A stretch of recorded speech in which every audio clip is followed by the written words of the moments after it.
Bonjour, je m'appelle Ihsan Gennoun, j'ai 23 ans. J'ai intégré le GE en 2010 après un baccalauréat en sciences économiques et sociales. Je cherchais un parcours atypique et sans trop de mathématiques, ce que m'a offert le GE, à travers des cours très variés, à travers une assistance professorale unique en son genre au Maroc. On avait des professeurs qui venaient de l'étranger, qui étaient très spécialisés dans leur domaine, et c'est ce que j'ai beaucoup apprécié et c'est ce qui a fait que je me suis motivée pour faire cette école-là. Aujourd'hui, je travaille à l'OCP Policy Center en tant que Junior Program Officer.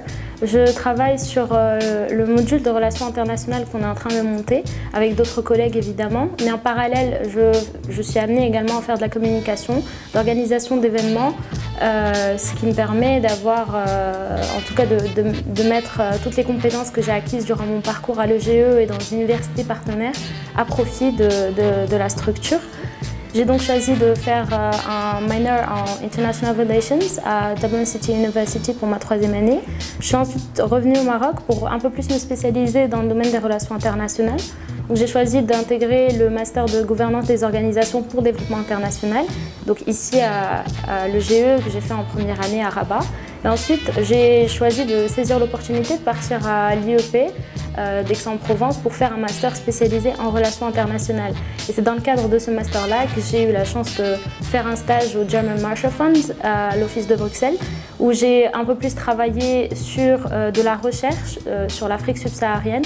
Et c'est là où j'ai développé un nouvel intérêt pour cette région du monde et que j'essaye de mettre à profit de mon travail aujourd'hui.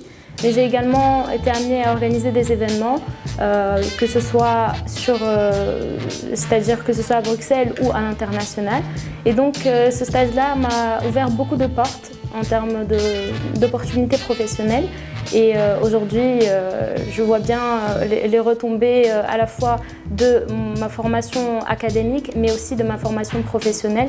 J'ai pu développer un esprit d'analyse, un esprit critique. Et quand je reçois de l'information sur ce qui se passe en Afrique de l'Ouest, en particulier aujourd'hui, ça me permet de m'interroger sur la situation politique de façon plus globale. Il y a de plus en plus d'intérêt pour l'Afrique aujourd'hui, de par la politique étrangère du Maroc qui se développe vers ce continent-là, qui s'oriente depuis quelques années déjà, mais qui se confirme de plus en plus aujourd'hui.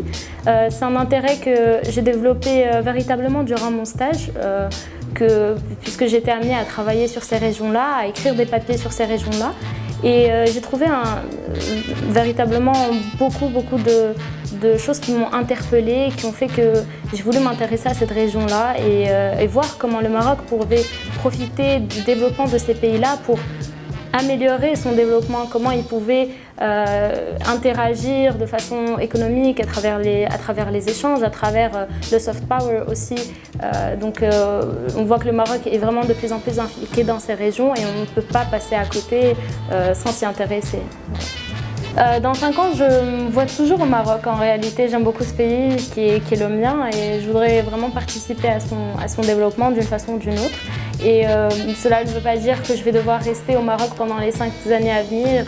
Je cherche à améliorer mes compétences, à enrichir mon expérience dans d'autres endroits si j'en ai l'occasion, bien entendu. Mais je me vois toujours au Maroc, peut-être toujours au Policy Center. Et voilà, c'est comme ça que... Je ne vous ai pas oublié, aujourd'hui ma réussite n'a pas été la mienne. Je voudrais la dédicacer à mes parents qui sont ici en face et qui ont vraiment beaucoup sacrifié pour moi, que ce soit sur le plan du support moral, financier, psychologique, qui ont toujours été là pour moi et sans qui cette réussite n'aurait pas pu aboutir. Donc je vous dis un grand merci et voilà.